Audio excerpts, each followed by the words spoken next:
After living in Malaysia for over 9 months, we had the ultimate decision to make. If we were to settle in this country, which city should we choose? Bustling metropolitan Kuala Lumpur or laid-back Penang? Both cities are amazing, but for different reasons, and they also attract a different kind of crowd. In this video, we are going to compare these two amazing cities among 5 categories. Watch till the end to find out which city wins in the next few minutes.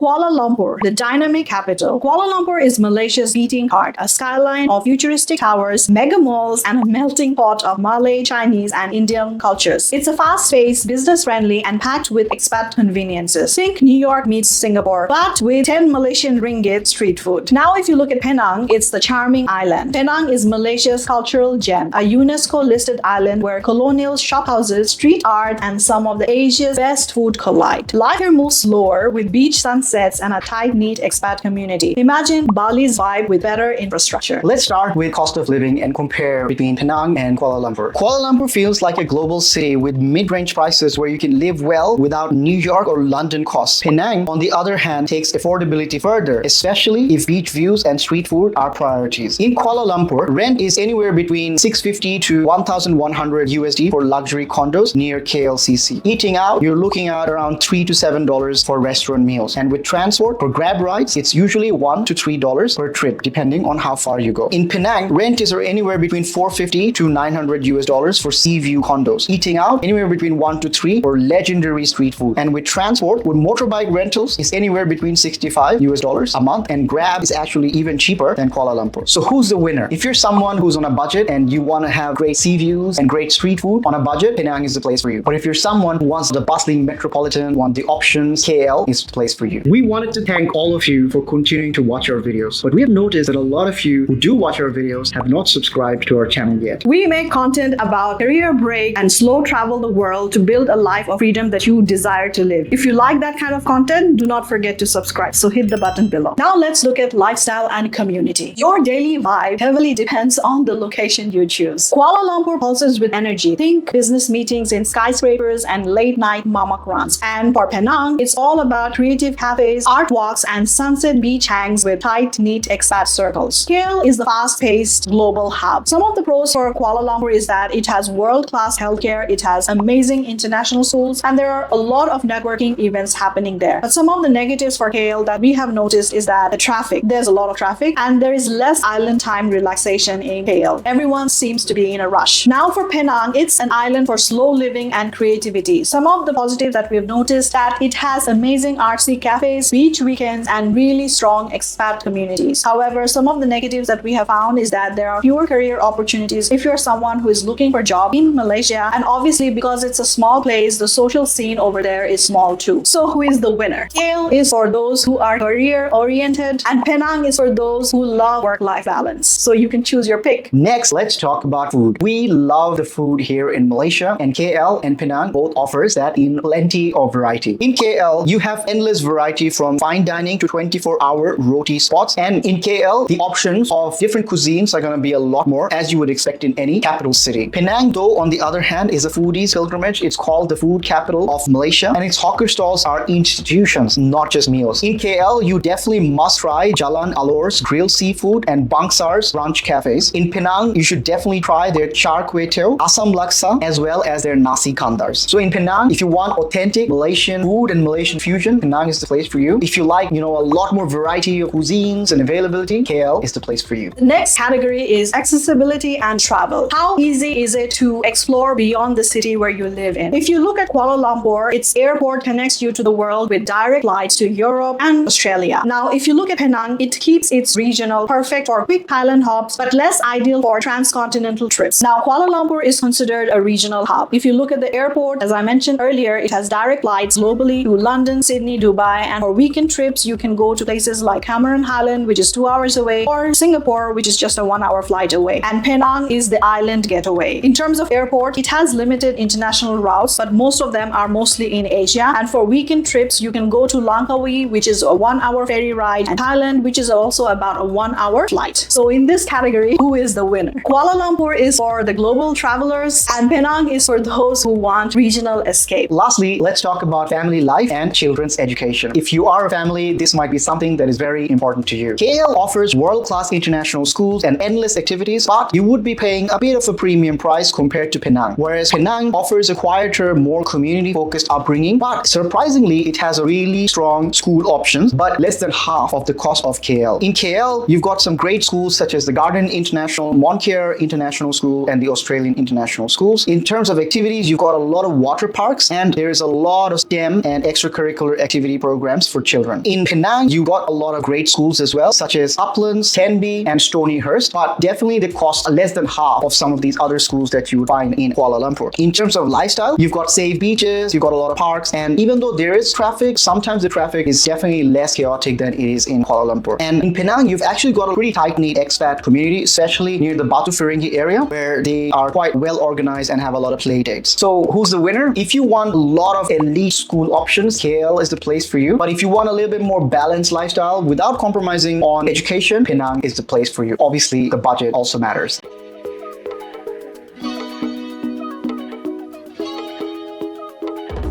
So there you have it. Whether you choose Kuala Lumpur or Penang really depends on your personal circumstances. If you want big energy and global connections, bustling area, then Kuala Lumpur is a place for you. Obviously, you'll get a lot more options, but then again, it comes with the price tag of it. But if you want a little bit laid-back lifestyle and a little bit more cheaper living, then Penang is the place for you. So as you can see, I think Nabil is someone who likes city vibes, so he will naturally lean towards Kuala Lumpur, and I like relaxed vibes, so I get more drawn towards Penang. So we are in a pickle. We don't know where to go, whether KL or Penang, but time will tell. But so far, we're sort of leaning towards Penang, but then again, we've got a few more months to make a decision. We'll let you know. If you like this video, we also did this other video where we compared Kuala Lumpur and Bangkok, two amazing cities side by side. We'll link it for you in the description. And if you've come this far, do not forget to subscribe to our channel, and we will see you next week again. See ya. Bye-bye.